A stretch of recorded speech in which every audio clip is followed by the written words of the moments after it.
Tecnologias Educacionais na manhã de 26 de novembro de 2015. Dando sequência aos eventos da educação ambiental, apresentamos essa escola interativa sobre fertilidade do solo com o Dr. Volney Paletti, professor adjunto de nutrição de plantas no Departamento de Solos e Engenharia Agrícola, coordenador do programa de pós-graduação em Ciência do Solo e coordenador do Laboratório de Nutrição de Plantas da Universidade Federal do Paraná.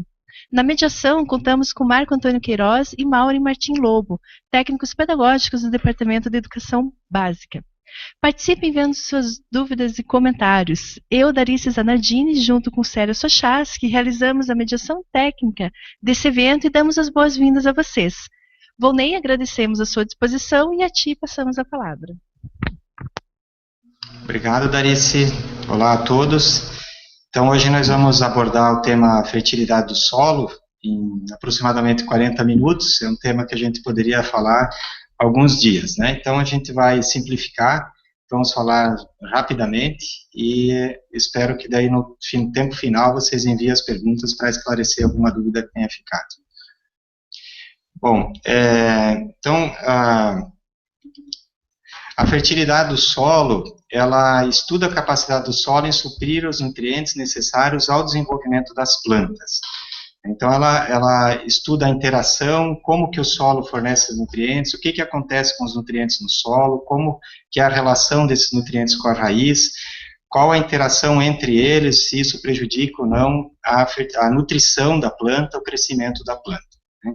Então, é uma ciência bastante ampla, né, que estuda seus vários nutrientes, e o principal objetivo, então, é entender a capacidade do solo em fornecer os nutrientes para as plantas.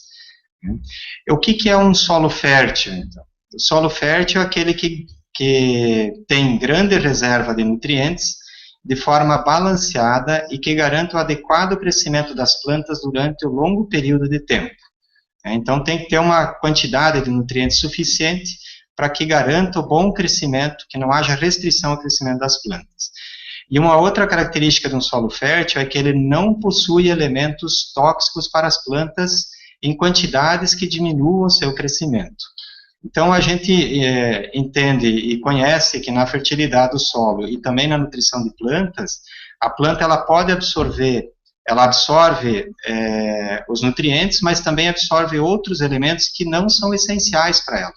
Então, a planta, mesmo elementos tóxicos, ela tem uma capacidade limitada de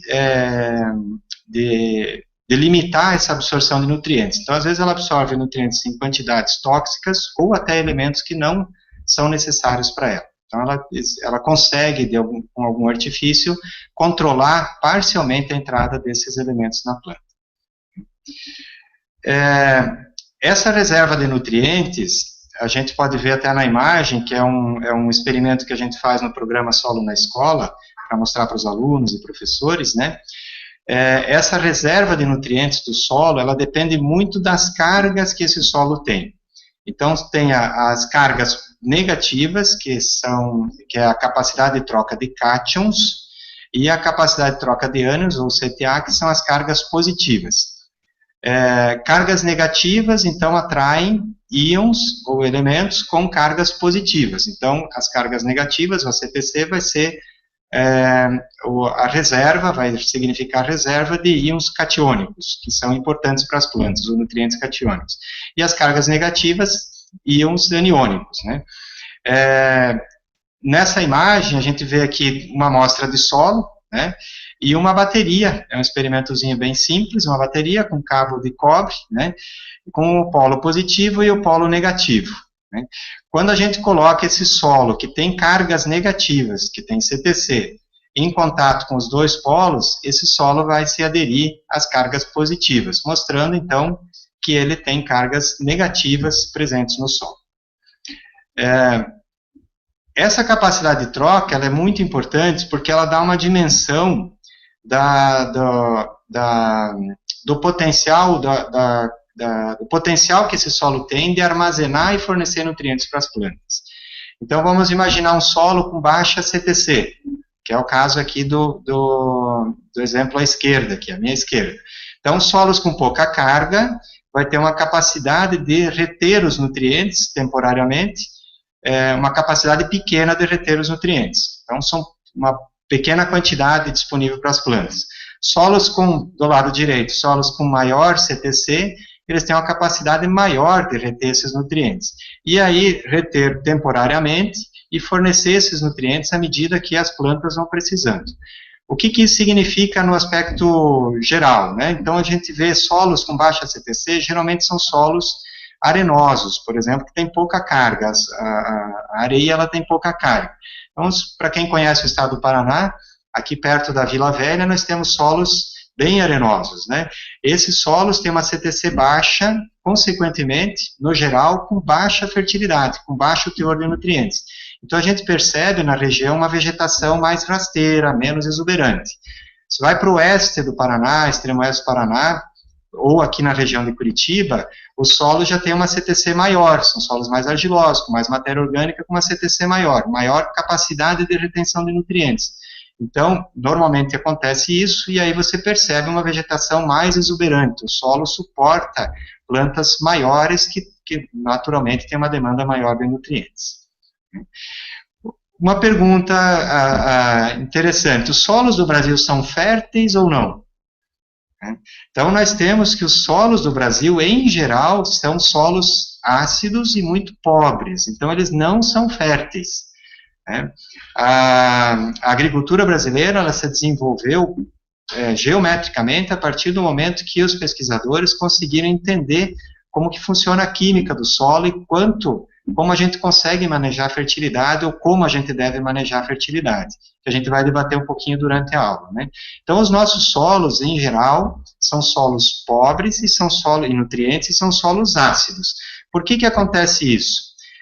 Esses solos pobres e ácidos, eles são devido à intemperização. Nós estamos em clima tropical e subtropical, onde o processo de intemperização, de transformação do solo, dos minerais do solo, é bastante intenso, né? Com isso, os solos acabam perdendo bastante cátions básicos, bastante nutrientes por lixiviação, que é a passagem da água pelo perfil do solo, carregando esses nutrientes, que vão até o lençol, ou longe, não necessariamente chegam ao lençol freático, mas pode ficar longe da raiz, e aí não ser absorvidos, e com isso, saindo os cátions básicos, cálcio, magnésio e potássio, entra hidrogênio e alumínio ocupando esse espaço da CTC.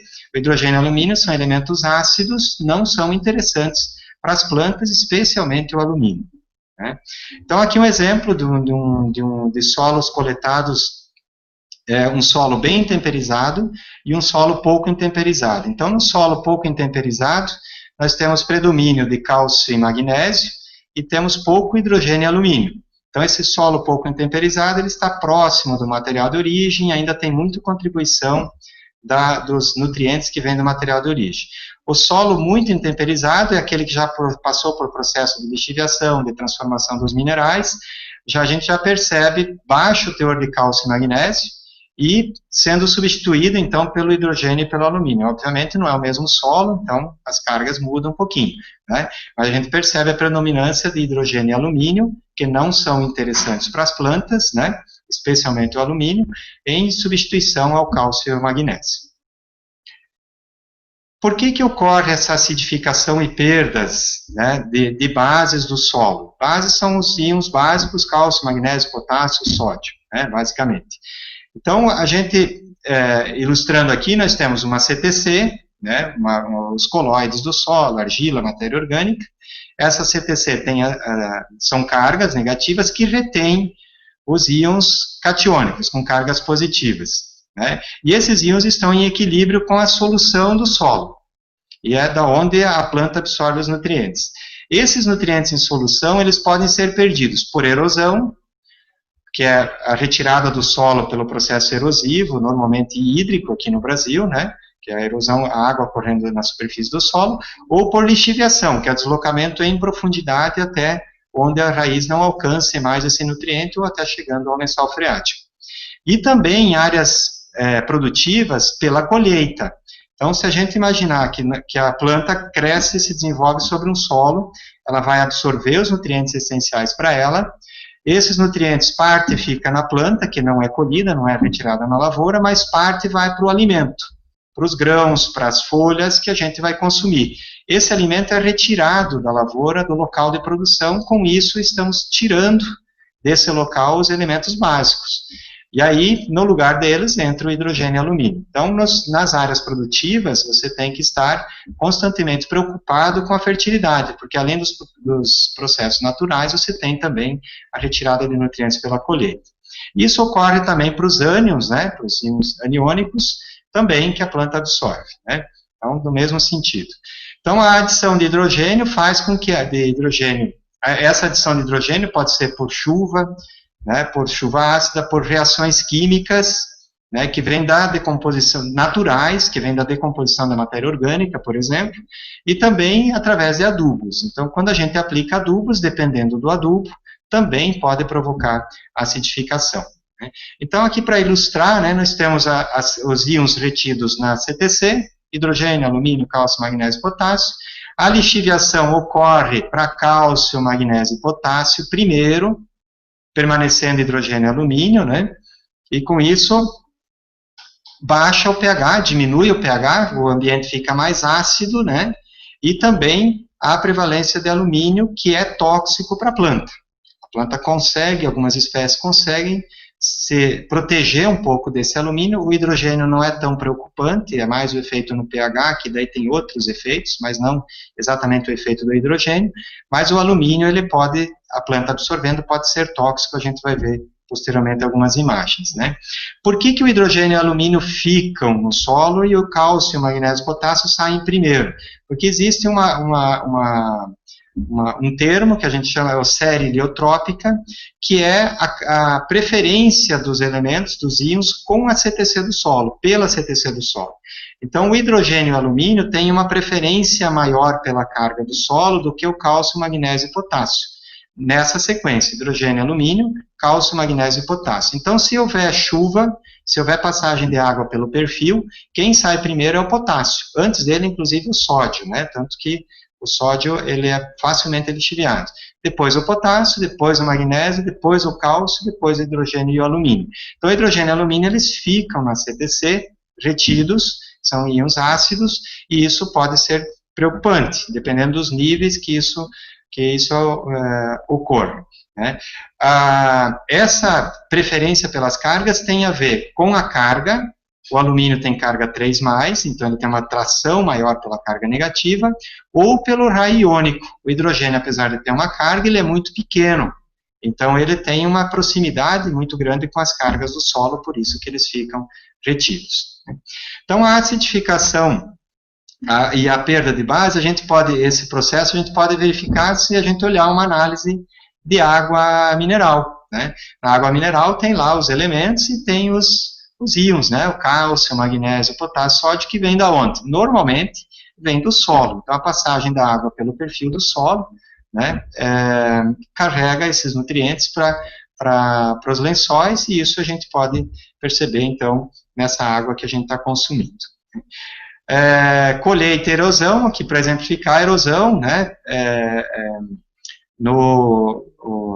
que é o escoamento superficial da água, né, carregando o solo e carregando nutrientes, ou pela colheita, que exemplificando grãos, né, que a gente usa no caso, pode ser milho, soja, enfim, qualquer alimento, né, para consumo humano ou animal, ou até silagem para alimentação de animais. Então, a gente tira esse material do campo, da área de produção, consequentemente está carregando, está levando os íons básicos e entra o hidrogênio e o alumínio no lugar acidificando, né. Então, uma vantagem no Brasil, que é importante a gente comentar, é que nós somos muito bons em agricultura e especialmente no plantio direto. Então, o plantio direto, vocês podem ver na imagem aqui, apesar de aparecer erosão, você tem um solo relativamente bem protegido, faltando algumas técnicas aqui de controle que são conhecidas, né?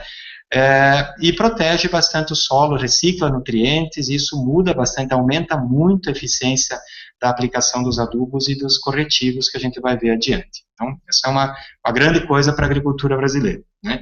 Aqui uma imagem só para mostrar o efeito do alumínio, né? Então, sem alumínio, que o alumínio é tóxico para a planta, você vê as células, né? Um corte da raiz, as células perfeitamente desenvolvidas, sem problema nenhum, e com alumínio, né, na solução, já deformando a célula, porque o alumínio ele entra na parede celular, lá nos pectatos de cálcio, forma pectato, tira o cálcio, forma pectato de alumínio, e aí impede a divisão celular, impede o crescimento normal dos tecidos. Normalmente, né, esse efeito na raiz prejudica o desenvolvimento da raiz e, consequentemente, a absorção de água, nutrientes e o crescimento da planta, né. Um outro elemento que é tóxico é o manganês. Ele é um nutriente essencial, que a gente vai ver adiante, porém, ele, em excesso, ele pode causar toxidez. E o manganês, ele é tóxico, aqui uma foto de toxidez em soja, né, queimando a folha da soja. Ele é tóxico quando o pH é ácido. Então, não é exatamente o pH que afeta a planta, o hidrogênio na solução, mas as consequências na disponibilidade de outros nutrientes, um deles é o manganês, né. Solos ácidos são um problema do Brasil? Não. Solos ácidos são um problema praticamente no mundo inteiro, né. Então, onde está em vermelho, a gente observa que o Brasil, né, as áreas tropicais são bastante ácidas, né, aqui em cima no hemisfério norte também bastante acidez. Então, a acidez não é problema só do Brasil. Ela existe, ela é natural, ela não é causada pelo manejo, ela pode ser aumentada, pode ser estimulada pelo manejo antrópico, pelo ser humano, mas ela é natural, ela existe. Os solos nativos brasileiros, as áreas nativas brasileiras, independente do cultivo ou não, são bastante ácidas, né? São pobres também em nutrientes. Então, uma pergunta, né? Faltou aqui o ponto de interrogação. É preciso corrigir a acidez e melhorar a fertilidade? Né? Se eu quero ter boa produtividade de alimentos, se eu quero ter usar menos área, produzindo mais por área, é preciso corrigir a acidez e melhorar a fertilidade? Sim, né? Nós temos que aumentar a fertilidade, nós temos que melhorar a fertilidade do solo, né? E o primeiro passo é a correção da acidez. Então, antes de qualquer atitude, antes de qualquer ação, nós temos que melhorar a acidez, corrigir a acidez, né? Aplicando o quê? Aplicando o calcário, fazendo a calagem, né? Então, aqui, na imagem anterior, tinha um equipamento aplicando calcário a lanço, né? E aqui também, né, os caminhões trazendo calcário, e aqui um aplicador, aqui um exemplo de uma área de cana, né, para aplicar calcário, né? Forma essa poeira, é bem moído, né? É normal, se aplica em superfície, em alguns casos pode ser incorporado ao solo, né? Então, a calagem é a aplicação de calcário para reduzir a acidez do solo e fornecer cálcio e magnésio. No meu ponto de vista, na minha opinião, o produto mais nobre que a gente tem na agricultura brasileira é o calcário, né? Então, o calcário é essencial. Não adianta ter a melhor semente, não adianta ter a melhor técnica, e é um produto natural, né? Não se trabalha quimicamente com ele antes dele ser aplicado, e é um produto barato e é um produto extremamente essencial para a agricultura brasileira. Se a gente aplicar mal ou não aplicar calcário, a produtividade vai cair muito de qualquer espécie, né? Algumas espécies são adaptadas à acidez, como a erva mate, o chá preto, o chá que a gente toma, faz o chá em casa, né, aquele de saquinho. Eles são espécies tolerantes à acidez, que se desenvolve muito bem em solo ácido, mas não é a maioria das culturas que a gente consome, né, as olerícolas e os grãos que a gente utiliza. Então, é necessário fazer a aplicação de calcário. Então, corrige a acidez, né, e fornece cálcio e magnésio. Esse dado é bastante antigo, e aí são inúmeros, onde a gente mostra, né, a aplicação do calcário, aumentando a saturação das bases. Quais são as bases? Cálcio, magnésio, principalmente, né, no caso do calcário, aumentando a saturação de bases naquela CTC, quer dizer, eu tenho mais cátions básicos ocupando as cargas do solo. À medida que eu aumento o V%, a saturação por base, aumenta a produtividade, né, das culturas. São inúmeros trabalhos, aqui um visual de uma gramínea, ó, reduzindo, então aplicando calcário nesse sentido, reduzindo, aumentando o pH, né, e reduzindo o alumínio presente no solo.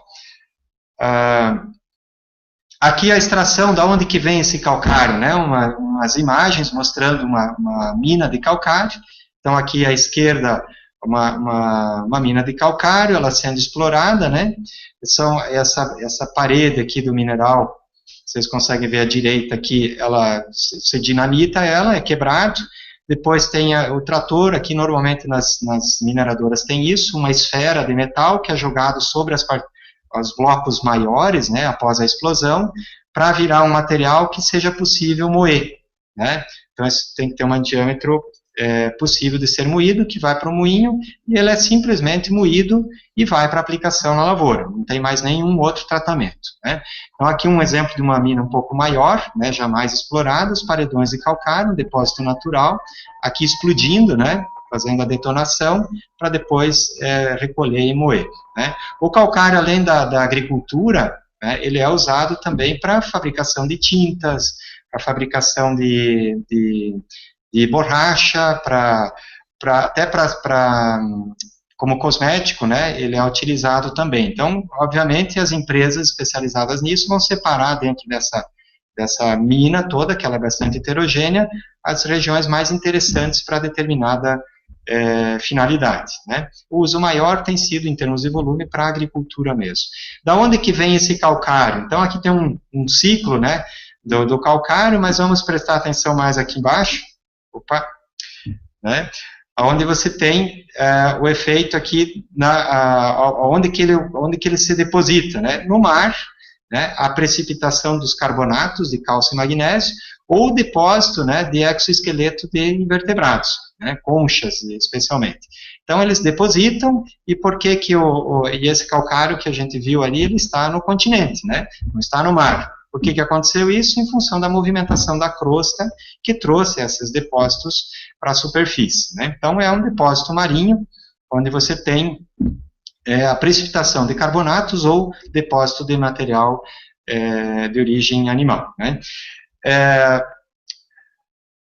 Além da calagem, nós comentamos que é preciso aplicar adubos, né, fornecer nutrientes. Aqui tem um exemplo bem interessante que eu uso nas aulas, né, para os alunos. Era uma área, essa é uma área agrícola, ali perto da região de Castro, Ponta Grossa, onde foi aberta a área e foi feita a semeadura, aqui nesse caso, de aveia preta. A semeadura foi aplicada a semente a lanço, sem adubação. E a gente percebe que tem áreas da lavoura um pouco maiores, um pouco menores, um pouco maiores, um pouco menores, e elas vão se alternando, né, sem adubação. Por que aconteceu isso? O que está acontecendo? A aveia, que é uma cultura, uma gramínea, ela foi semeada após a cultura da soja, que recebeu adubação. A gente depois vai ver uns slides, onde a gente percebe que a adubação é feita na linha, no sulco da soja, né? Então ele é distribuído de forma concentrada em linhas, em sulcos. A aveia, nesse caso, ela está aproveitando o residual da soja, a fertilidade da soja, onde está mais alto, e onde está mais baixo, quer dizer que era entre as linhas da soja com baixa fertilidade. Como é uma área nova, se está construindo a fertilidade, então a gente percebe nitidamente o efeito da maior disponibilidade de nutrientes para as plantas. Aqui um exemplo bastante significativo, que é do nitrogênio. As gramíneas são bastante exigentes em nitrogênio, e a gente percebe que a produtividade nessa área vai ser muito menor do que essa área mais na frente, ou atrás, onde foi aplicado o nutriente, né?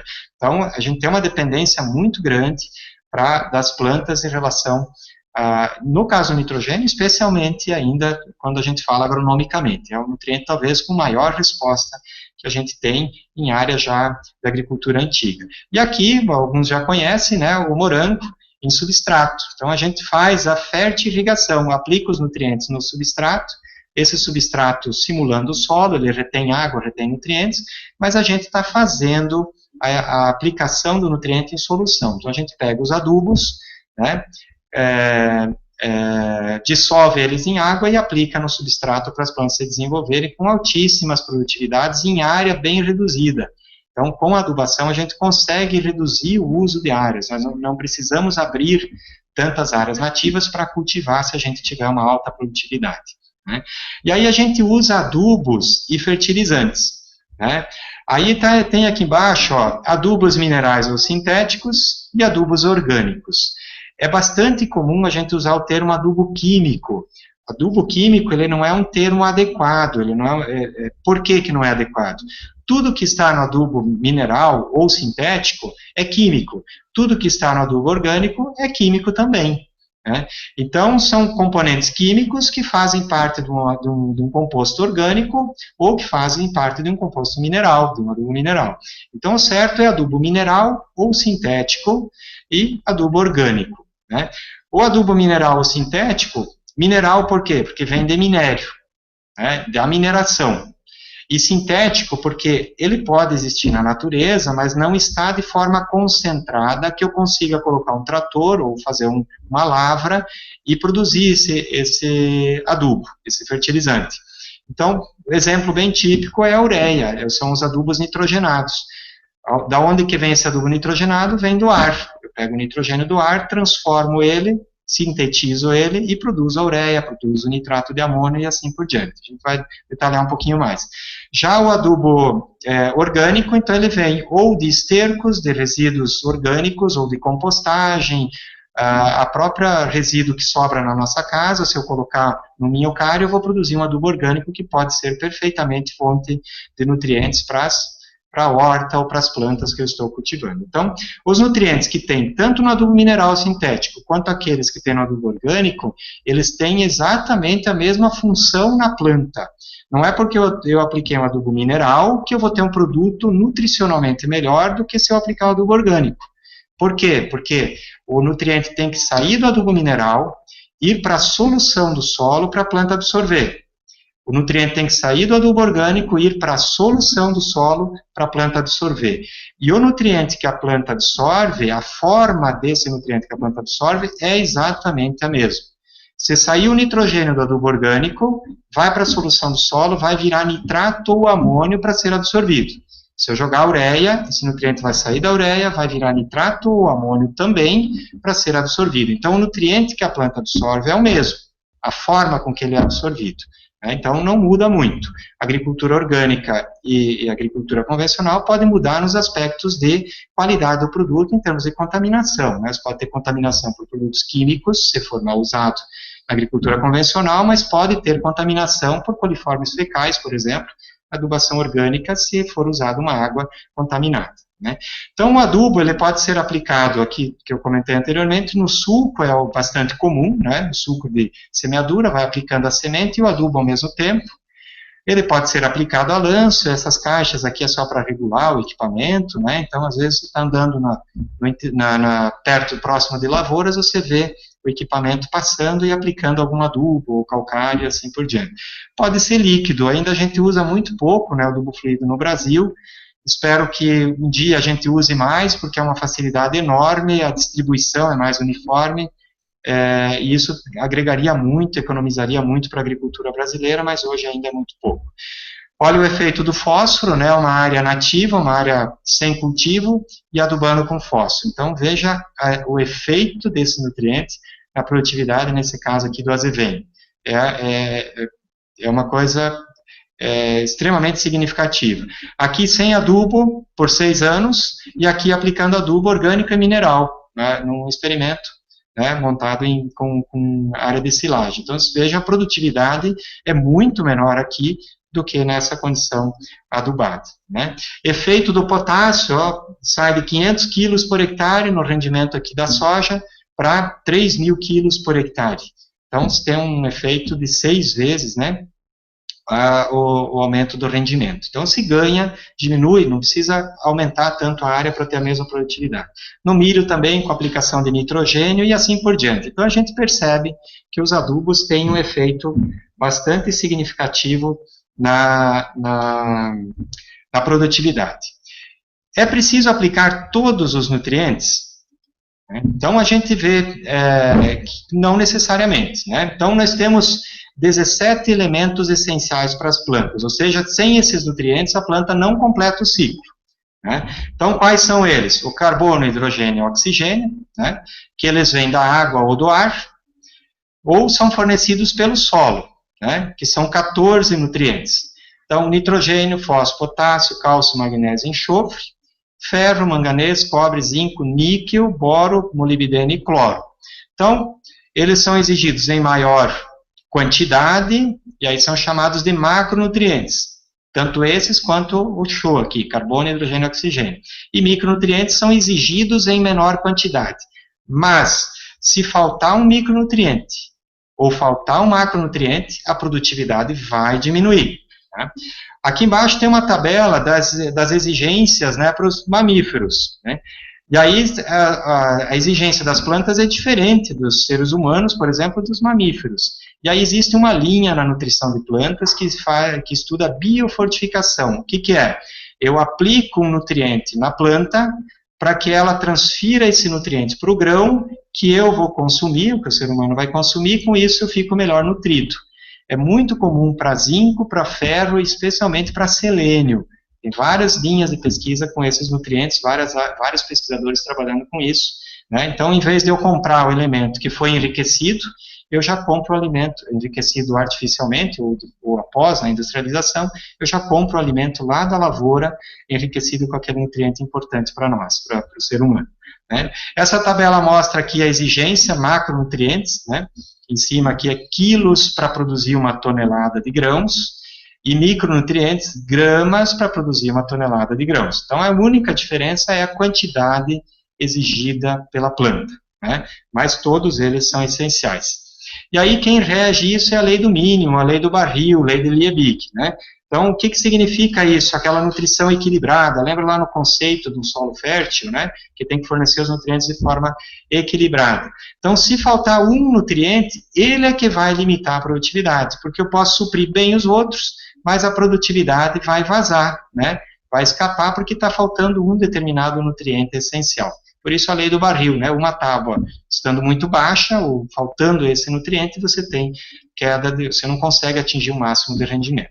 Então, alguns sintomas para a gente perceber que ocorrem, às vezes, a gente vê até no mercado, né? Alguns sintomas de deficiência. Aqui nessa imagem, né?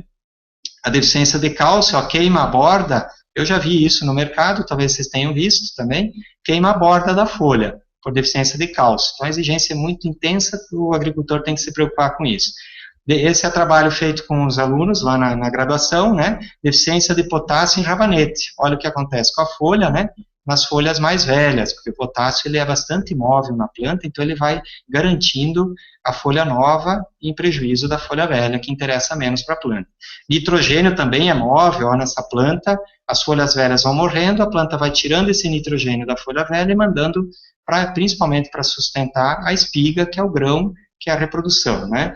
Aqui deficiência de nitrogênio, as espigas mal formadas não enchendo grãos, né? Em pimenta, ó, que bacana, né? O fósforo, bacana para nós, né? Para o agricultor não é.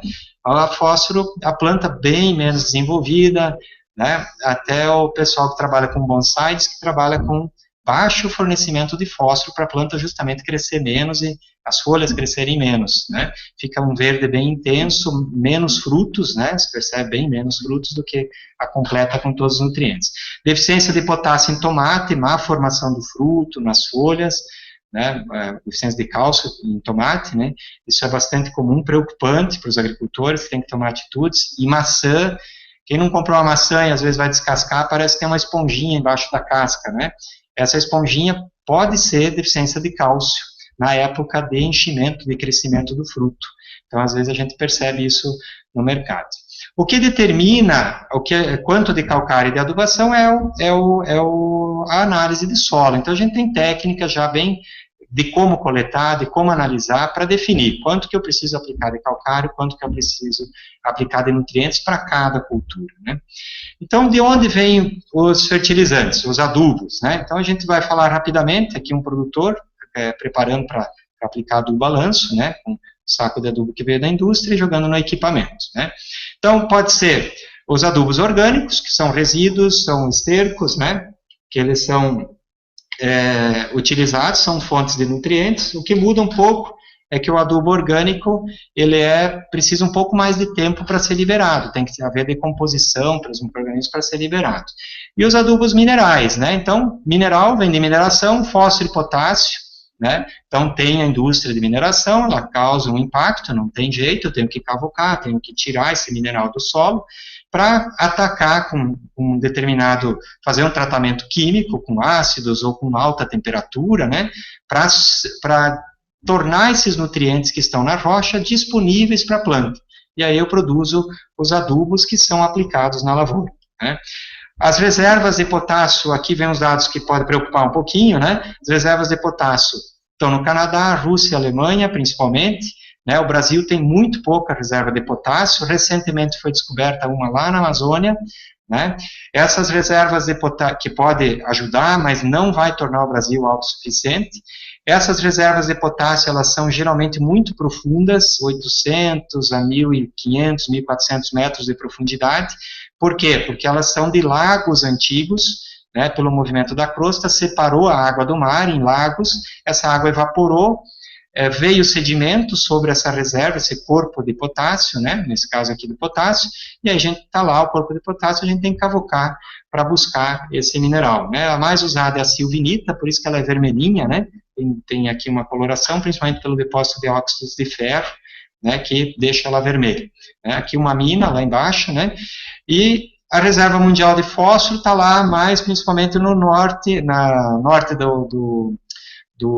da África, né, e aqui na China tem bastante, Estados Unidos, né, o Brasil aqui, ó, bem pouquinho, né, nós temos reserva, mas muito pouco, e não atende à nossa necessidade, né, então aqui uma reserva em Araxá, Minas Gerais, a maior que a gente tem no Brasil, mesma coisa que o calcário, extrai, moe, né, e faz a flotação aqui, a separação, a técnica desenvolvida no Brasil, né, para separar o nutriente e transformar ele em nutriente disponível para as plantas. Adubo sintético, a ureia, né, o nitrogênio, vem do ar, né, normalmente a indústria está próxima de refinarias, mas não é porque o N vem do petróleo, o nitrogênio vem do ar, e do petróleo vem o gás, né, o hidrogênio, e vem o gás e a energia, porque nós precisamos de alta pressão e alta temperatura. Então, esse processo Haber-Bosch, né, ele é um marco para a civilização humana, né, para o desenvolvimento da população humana, né, que ele pega o nitrogênio do ar, o hidrogênio, que vem do gás ou vem de resíduo de petróleo, alta pressão e alta temperatura, e produz a amônia. A partir da amônia eu consigo gerar todos os outros nutrientes, todos os outros adubos, nitrato de amônio, sulfato de amônio, ureia e assim por diante. Obviamente não, mas ele foi desenvolvido para fins bélicos. A ideia era produzir nitrato para produzir bomba, né? E aí, depois disso, ele foi usado para agricultura e mudou. Tem gráficos mostrando a população antes e depois do processo Haber-Bosch, tamanha a importância desse nutriente para a produção agrícola. Então, aqui a indústria, uma visão, né? E o Brasil é o quarto maior consumidor de adubos do mundo. E a tendência é aumentar. Nós vimos que os solos nossos são pobres, a gente precisa aplicar adubo. Então, nós somos o quarto, por enquanto, consumidor mundial de adubo. E nós importamos, esse é um dado até um pouco antigo, mas a gente importa muito adubo. Né? Potássio mais de 90%, nitrogênio também, mais de 70%, 80%, e o fósforo certamente está mais de 60% atualmente. Né? Nós não conseguimos atender o crescimento de demanda. Aí uma outra pergunta, é possível não utilizar adubo na agricultura moderna? Vamos fazer um raciocínio aqui. Nós vamos tirar essa primeira parte aqui da figura, adubos e nutrientes, vamos começar aqui, ó. Nós produzimos alimentos, esses alimentos carregam junto de si os nutrientes, cálcio, magnésio e assim por diante, potássio. Esse nutriente vem para a cidade, que nós vamos consumir, e nós geramos um resíduo, porque nós não aproveitamos todos esses nutrientes. Esse resíduo, se ele não voltar para a agricultura, para a área onde ele saiu, esses nutrientes, eles vão para a água, podem gerar contaminantes, né? Mas se ele não voltar para lá sem contaminar o solo agrícola, sem levar metais pesados, sem levar coliformes, nós vamos estar automaticamente esgotando o solo. Então não há como eu fazer agricultura de alta produtividade sem repor esses nutrientes que eu estou retirando em grande quantidade do solo. Então, eu tenho que aplicar adubos e nutrientes, obviamente, tendo cuidado de ser o mais técnico e o mais correto ambientalmente possível, né? Essa adubação, então, ela pode trazer problemas ambientais, né? Pode provocar crescimento vegetativo excessivo, né? Você pode ter queda de produção, pode causar eutrofização de água, se eu exagerar, pode aumentar nitrogênio e principalmente fósforo na água, e com isso estimular o crescimento de alga, que vão morrer, vai faltar oxigênio durante a sua decomposição e matar a vida aquática. Contaminação de águas superficiais, né, se tiver nitrato, por exemplo, na água, há limitação para consumo humano e dos animais, né. Concentração de nutrientes também nos mananciais, nos ambientes, nos lençóis freáticos e nas águas, né.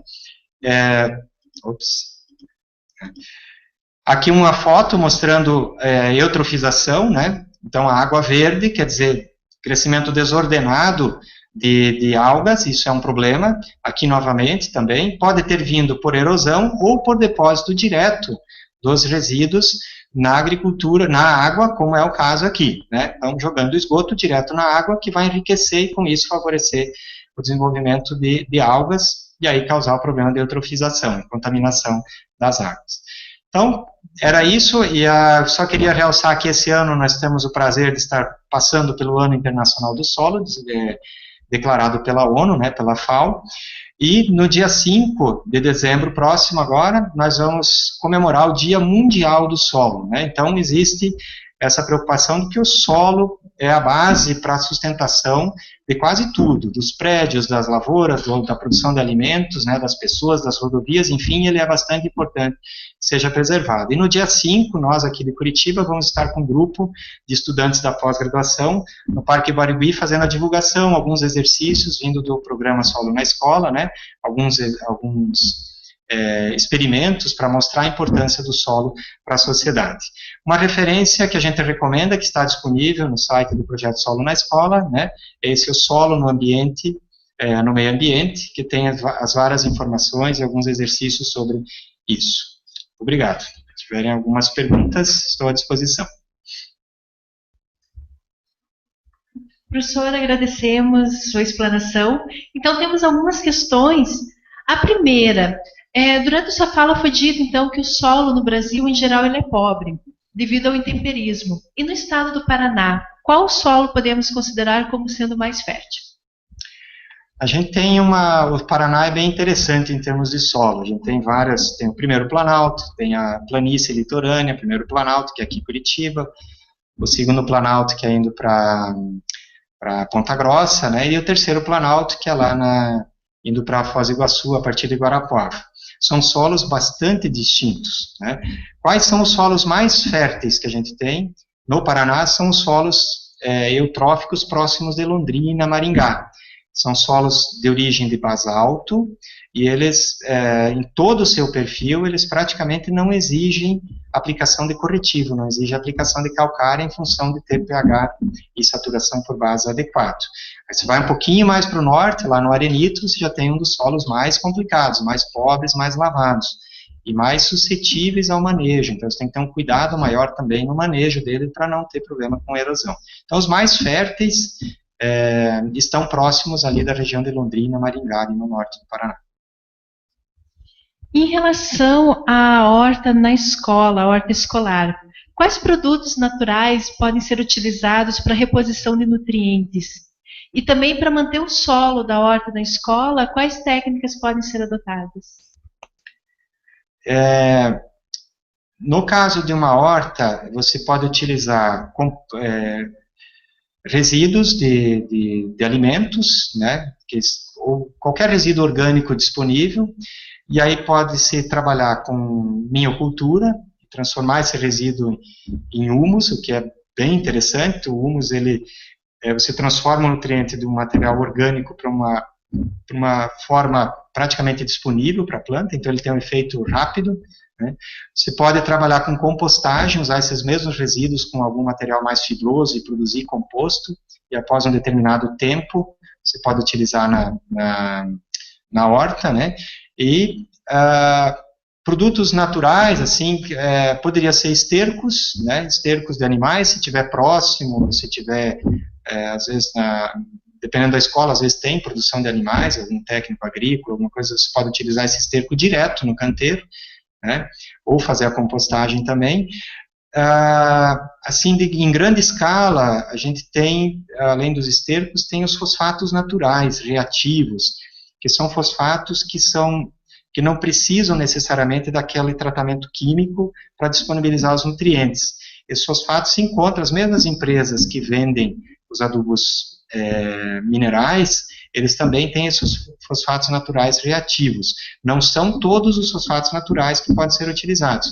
São geralmente fosfatos sedimentares, são fosfatos mais moles, né? Os ígneos, que são fosfatos de rochas ígneas, né, de vulcânicas, esses não, esses necessariamente precisam ter o ataque ácido para liberar os nutrientes. Então, basicamente, eu acho, não sei se eu respondi totalmente, mas seriam isso. Então, o que você tem disponível de material orgânico pode ser usado, talvez o tratamento um pouco diferente, né, ou esses fosfatos naturais que também podem ser utilizados.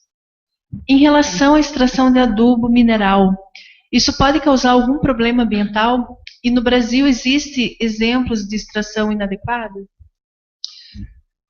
A extração, ela causa um impacto ambiental. Então, essa fábrica, essa extração lá de Araxá, que eu tive a oportunidade de visitar, é uma coisa monstruosa, uma coisa de larga escala, né?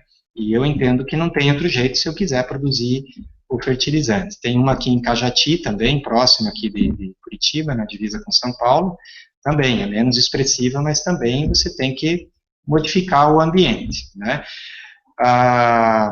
Esse impacto ocorre, não existe possibilidade de eu evitar isso. Mesmo o adubo sintético, quando eu vou produzir o adubo sintético, necessariamente eu preciso de uma fonte de energia. Então, essa fonte de energia, às vezes o adubo sintético em si, ele não causa um impacto ambiental direto, mas a produção da energia ou do hidrogênio que vem do gás ou do petróleo, aí sim eu tenho um impacto ambiental que ocorre, também não tem outro jeito, né?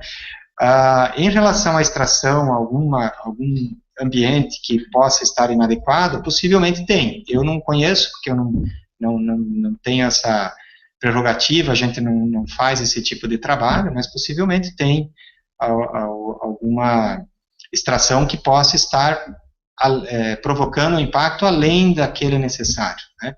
Então, possivelmente os órgãos que controlam isso estão observando e pedindo para que isso seja corrigido. A exemplo, apesar que não é adubo, né, já é exemplo do que a gente está vendo na mídia, do que aconteceu lá com esse rompimento daquelas barragens lá em Minas. Durante a sua apresentação, nós colocamos 2 enquetes para os participantes. Então, eu vou repassar os resultados e gostaria também que o professor comentasse. A primeira, os solos brasileiros podem ser considerados solos férteis? 33% respondendo que sim e 67% respondendo que não. E a segunda enquete, é necessário aplicar nutrientes para aumentar a fertilidade do solo?